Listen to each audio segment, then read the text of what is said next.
नमस्कार, मैं सूरज और आप देख रहे हैं कमिंग भारत। इस वक्त मैं मौजूद हूं अरवल में और हमारे साथ मौजूद हैं अरवल के निर्दलीय उम्मीदवार अजय कुमार जी। तो आइए उनसे मिलते हैं और जानते हैं कुछ। बहुत स्वागत है सर आपका हमारे चैनल में। सबसे पहले मैं आप सभी पत्रकारगण को नमस्कार करते हैं जो अरवल की समस्या को लेकर अरवल में मैं अपनी टीम की ओर से मैं सभी को धन्यवाद देते हैं। सर, जैसा कि मुझे अरवल में देखने को मिल रहा है कि यहाँ विकास का कार्य काफ़ी सालों से नहीं हुआ, इस विषय में आप क्या कहना चाहिएगा? आपका कहना सही भी। यहाँ की पब्लिक और युवा संघ मतदातागण यह चीज़ महसूस कर रही है। यहाँ का जो शिक्षा का जो मुख्य विकास का जो स्तर होता है अंधकार में चला गया है। यहाँ का जो प्रत्याशी यहाँ से उम्मीदवार बन के जाते हैं, यहाँ की समस्या को, निजी समस्या को समझ ही नहीं पाते हैं। बाहर के लोग उम्मीदवार आते हैं और यहाँ की समस्या को बिल्कुल भूल जाते हैं और यहाँ पे कभी दर्शन भी नहीं देते हैं कि स्कूल का शिक्षा स्तर किस तरह से चल रहा है। इन सारी समस्याओं को लेकर शिक्षा स्तर जब तक इसका विकास शुरू नहीं होगा, इसका सुधार नहीं किया जाएगा, तब तक अरवल का विकास नहीं हो सकता है। खास करके गरीब के बच्चों को पढ़ाई लिखाई अंधकार में चला गया है और आज की डेट में अफसरशाही जो चल रही है सरकार के द्वारा, यहाँ से पब्लिक उब चुकी है। इन सारी समस्या को लेते हुए हम युवा संघ और मतदातागण को यह बताना चाहता हूँ कि आप एक अच्छे उम्मीदवार को चयन कीजिए और अरवल को विकास की ओर ले जाने का प्रयास कीजिए। ये मतलब इस क्षेत्र में भी शिक्षा का स्तर काफ़ी गिर चुका है।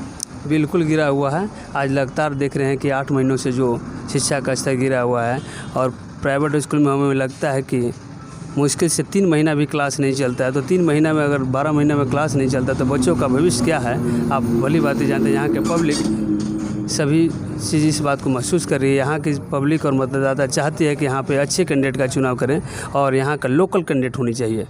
और यहाँ के यूथ और मतदातागण ने यह हमें खुद व्यक्तिगत फैसला नहीं है, हमें कुछ योग्य और महापुरुषों ने जो सलाह दिया है कि आप इस मैदान में आइए, आप अरवल के लिए अच्छे करेंगे और मैं विश्वास दिलाता हूँ कि अरवल की सारी समस्या के लिए दूर करेंगे।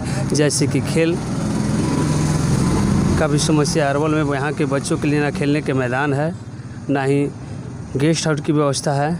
बाहर का जो भी खिलाड़ी खेलते हैं, ना बच्चों का भविष्य अंधकार में चला गया। आज हमारे अरवल ज़िले का ना डिस्ट्रिक्ट से लेबर रणजी कहे नहीं जाते। यहाँ का जो उम्मीदवार बनते हैं खेल स्तर को एकदम बिल्कुल नज़रअंदाज करते हुए जाते हैं। ये शर्मनाक की बात है। पूरे देश में जो देश के जो खेल पर कितना पैसा खर्च की जाती है, अरवल की सरकार जो हम लोग विधायक और एमपी यहाँ से भेजते हैं, उनको भी चाहे कि यहाँ के बच्चों को भविष्य के लिए यहाँ का प्रोत्साहन दें, अच्छे स्टेडियम का निर्माण करें और यहाँ मानसिक जो है प्लेयर का जो खेल में समय देते हैं उनको कम से कम मासिक पेमेंट जारी करें। और इन सारे को अति आवश्यक करना ज़रूरी है। इन सारी समस्या को देखते हुए हम लोग डिसीजन लिए है कि भाई इन जो कमियों को दूर करेंगे, अवश्य करेंगे। अच्छा, आप किसी पार्टी में नहीं है, निर्दलीय क्यों लड़ रहे हैं? पार्टी में सभी पार्टी को मैं तो शिकायत नहीं करना चाहता हूं, क्योंकि यह आज के डेट में पार्टी में इतनी खिचड़ी पकी हुई है, किसी को यह पता नहीं है मतदातागण को कि मेरा अगला उम्मीदवार कौन होगा। जैसे कि सभी मतदातागण और युवा संघ को मालूम हो चुकी है। हम लोगों ने पार्टी की ओर जाने का प्रयास ही नहीं किया, क्योंकि अरवल को अगर सही रास्ता की ओर ले जाना है तो निर्दलीय प्रत्याशी के रूप में आना होगा और किसी के दबाव में मेरे को काम नहीं करना होगा। इन्हीं शब्दों को साथ में देखें कि मैं किसी पार्टी की ओर नहीं जाएंगे। अगर युवा और मतदाता सही चीज़ को पकड़ेंगे तो यहाँ का निर्दलीय प्रत्याशी एक बार में निकलेगा और अरवल का विकास संभव है और इसमें कोई नहीं रोक सकता है। लोग अगर पब्लिक समझते हैं कि अगर किसी सरकार के अधीन में जाके काम करेंगे और विकास होगा, तो ऐसा बहुत कम देखने को मिलता है। इसलिए यहाँ के यूथ लोग ने बोला कि आप निर्दलीय आइए, हम लोग आपको यहाँ से विनर बना के भेजेंगे और अरवल के लिए आप विकास की राह को बनाएं। मतलब कि अरवल की जनता आपके साथ है, वो चाहती है कि आप इस क्षेत्र के विधायक बने और उनकी समस्याओं का समाधान करें। जैसे कि मैं बता देना चाहता हूँ कि मेरा एक्चुअली खेल से ज़्यादा लगाव रहा है। हम अरवल के लिए क्रिकेट डिस्ट्रिक्ट भी खेल चुके हैं।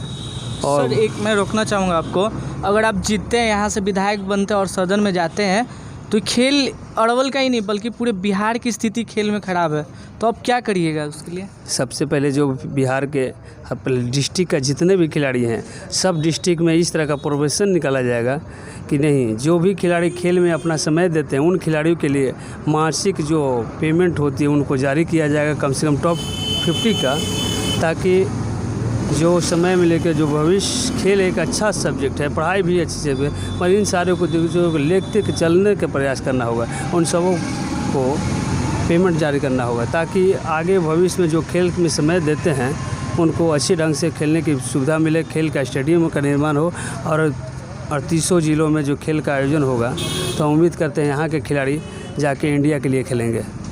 चलिए, बहुत अच्छी बात है कि आप पहले ऐसे नेता है जो खेल को मुद्दा बना रहे कम से कम, क्योंकि बिहार में खेल का तो स्तर दूर दूर तक नहीं है। और मैं आपसे एक और बात पूछना चाह रहा हूँ कि यदि आप यहाँ से जीत कर आते हैं, जनता आपको अपना बहुमूल्य गिफ्ट मतलब वोट देती है, तो आप क्या करिएगा जनता के लिए, यहाँ अरवल की जनता के लिए? अरवल की जनता चाहती है कि यहाँ पे पहले शिक्षा का विकास हो। शिक्षा का विकास होगा तभी देश का विकास होगा और अरवल का विकास होगा। शिक्षा के बिना कोई संभव नहीं है। जिस घर में अगर शिक्षा अधूरा है वह घर अधूरा है, चाहे कितना भी प्रॉपर्टी किस घर में क्यों नहीं हो। सबसे पहले मैं शिक्षा का स्तर को सुधारूंगा, उसके बाद यहाँ पे खेल का जो स्तर है, जो बच्चों का खेलने की सुविधा अच्छी व्यवस्था की जाएगी। उसके बाद जो है यहाँ के बिजली कनेक्शन की सबसे बहुत बड़ी समस्या है यहाँ के पब्लिक। एक महीना के यहाँ किसी के यहाँ 30,000 बिल आती है, 20,000 बिल आती है। लगातार बिजली के ऑफिस को चक्कर लगाते लगाते थक गए हैं, परेशान हो गए हैं। और एक बात है, अभी तो हम बता दें 80% ऐसे लोग हैं अरवल का, चाहे पूरे बिहार की स्थिति है बन गई, अपना काम करने से परेशान नहीं, कागज़ पत्तर में बना के प्रक्रिया को पूरा करने के लिए चाहे बैंक में जाइए, चाहे आधार कार्ड के लिए जाइए, इन सारों के लिए बाज़ार में भीड़ लगी हुई है। वो ऐसा सिस्टम निकाला जाएगा कि नहीं, घर बैठे इसका आपका काम हो। इन सबों को दूर करने का प्रयास किया जाएगा। चलिए सर, शुक्रिया। तो जैसा कि हमने देखा और सुना भी, ये शायद पहले ऐसे नेता हैं जो खेल के मुद्दे को उठा रहे हैं। इनका ये कहना है कि खेल की स्थिति काफ़ी ख़राब हो चुकी है, जो इंटरनेशनल नेशनल लेवल पे खेलना चाहिए वो नहीं हो पा रहा है। अगर ये सदन में जाते हैं तो इसकी आवाज़ उठाएंगे और उस चीज़ को पास भी करवाएंगे, बिल पास करवाएंगे। और इनके पास अरवल ज़िले के लिए काफ़ी अच्छा विज़न है, जैसे हो गया शिक्षा, रोजगार लेके और भी बहुत कुछ। तो और भी ऐसे ही तमाम खबरों के लिए जुड़े रहे हमारे चैनल कमिंग भारत के साथ। और अभी तक आपने हमारे चैनल को लाइक, सब्सक्राइब और शेयर ना किया हो तो जल्द से जल्द करें। धन्यवाद।